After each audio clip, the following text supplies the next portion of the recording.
大家好，这里是毛毛房车。上一期呢，跟大家讲了这个3元电池的这么一个爆燃特性哈，就是有些人就在问我啊，所以说我这里给个统一回复是吧？咱们怎么去判断到底它是不是3元电池啊？这么一个情况。那么毛娃跟大家说几个比较容易判断的一个点吧。第一个呢，咱们是可以看充电器是吧？咱们常见的3元电池呢，一般来讲呢，用在房车或者床车上呢，咱们会把它做成3串啊。24伏的我们会把它做成7串，那么这个时候呢，咱们就去看咱们这个充电器的电压，是吧？如果咱们充电器的电压是12.6伏，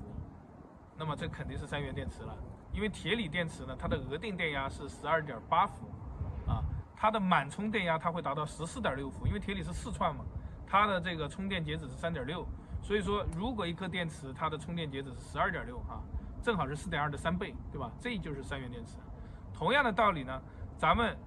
7串的3元电池呢，它的充电截止呢是29.4啊。凡是你看到29.4这个电压的充电器，那么基本上也可以判断哈，95%啊，这个应该就是3元没跑了，是吧？如果它没有标3元的话，你从电压上就可以看。那么遇到这样的电源呢，你就要特别加以小心，是吧？因为呢，大家都知道三元电池呢这个东西呢，它的脾气是突发性的哈，就像火药一样，一点就爆，是吧？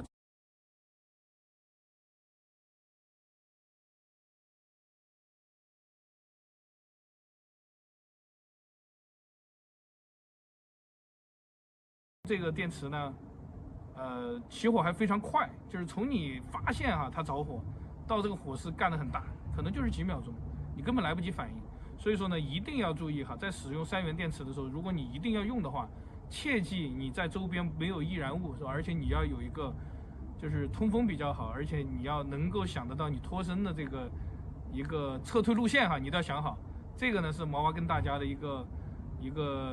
忠告吧我也算是过来人，我吃了这个亏跟大家讲一下，不要等到时候你真的吃亏了以后，你再去后悔可能来不及了，这是一个。然后第二个呢，要跟大家说的就是，只要是电池，它其实都有风险，并不存在真正绝对安全的电池，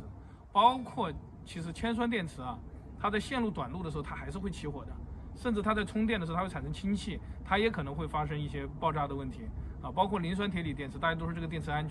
全只是相对的铁锂电池呢，它的出现也会热失控的只是说呢会慢一些。你可以理解成这个电池可能一下就会燃爆，但铁锂电池或者是铅酸电池呢，它可能线路短路，它来的比较慢，但是它还是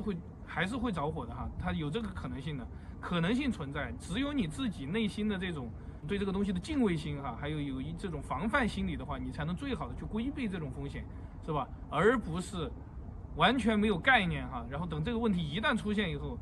就傻了，整个人就傻了，然后就会造成很大的损失。所以这是大家一定要注意的，就是用电安全尤其是任何带电池的东西都是有危险的只要你记得这个东西叫电池，不管它是什么类型的电池，只是咱们这个叫3元电池这玩意儿真的是特别危险，脾气特别暴大家玩的时候一定要小心好，那咱们今天就分析到这里那么欢迎大家多多互动。那么关于这个电池安全，你有什么小技巧？那么咱们欢迎大家多多交流谢谢大家，今天就分享在这里。